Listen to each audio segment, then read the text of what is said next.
apply this in a meaningful way to the day-to-day work that I do? Well, the first thing I looked for was, where can I find flow in myself, in people? So I'm just going to start with the application of the smallest unit I can find, namely me. And when I do that, I know I have a pulse, and that reflects a certain kind of flow. I have a certain kind of pressure associated with that pulse. There's motion when I move around. So I have physical motion, and there's the communication, the kind of communication I'm doing right now, for example. And there are emotional flows, highs and lows, ups and downs, positives and negatives as well. All of those are built into human beings. But it's one thing to say those are the flows, but how do I know if that flow is good or bad? And so in reflecting on that, I started asking myself some questions.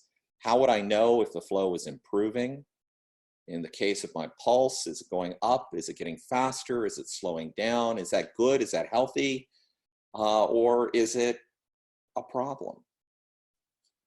What does good flow look like?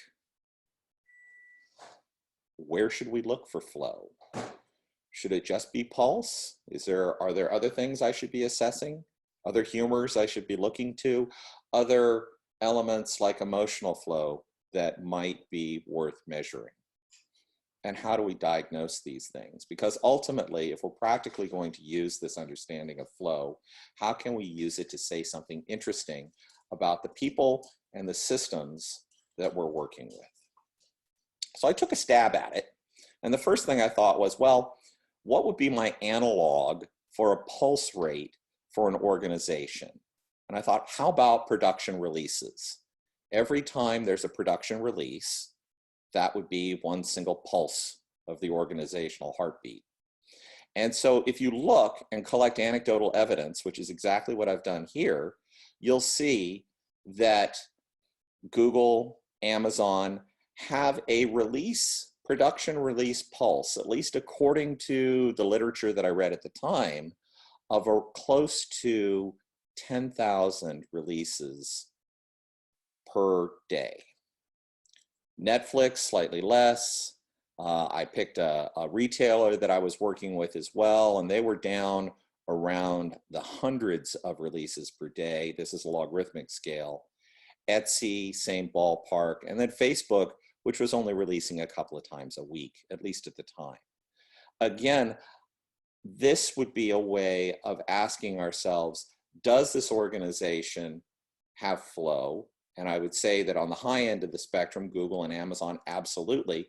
But then there's the corresponding question, which is that right? Is that the appropriate level of flow? Is that healthy for Google? Is that healthy for Amazon to have a flow that high? Or should it be different? What can we say about that?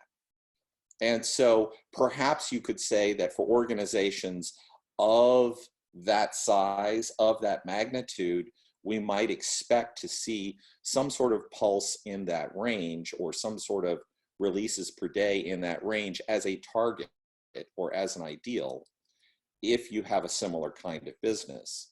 And so I do think that this is the kind of thing that I'm going to be continuing to add to over time and look at over time and ask myself the question, is the organization I'm working with, does their number of production releases today match what others in the same business are doing? And if so, then I can start asking the question, do we need to speed up or do we need to slow down?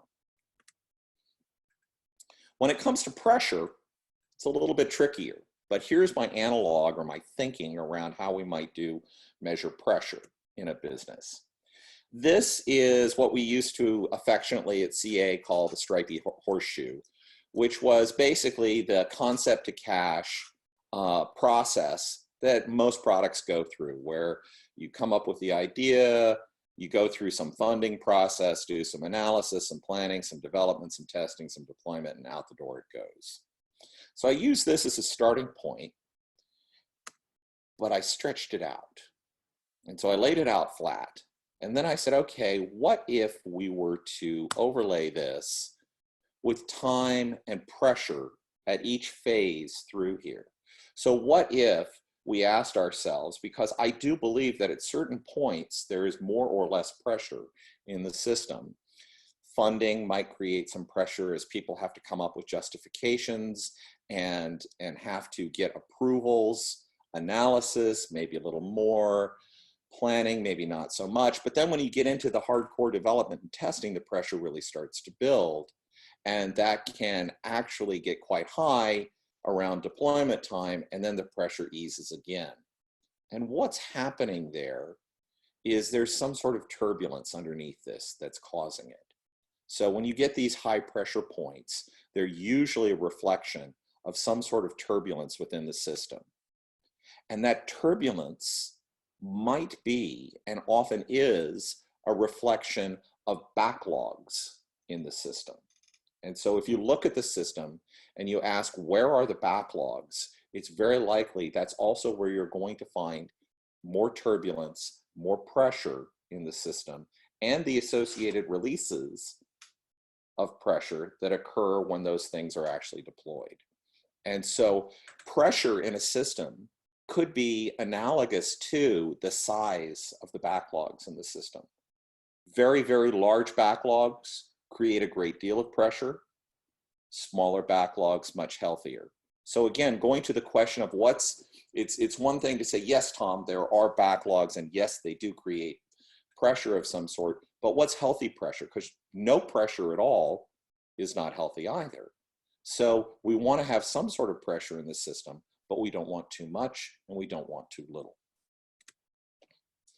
So with all of that in mind, that's my model for how we might apply sort of a blood pressure and a pulse-centric model to the organizations that we work with, or to systems of organizations.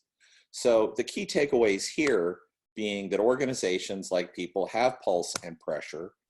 Pulse and pressure reflect information about the system, diagnostic information that we can use, and pulse and pressure are objective measures of the health of a system.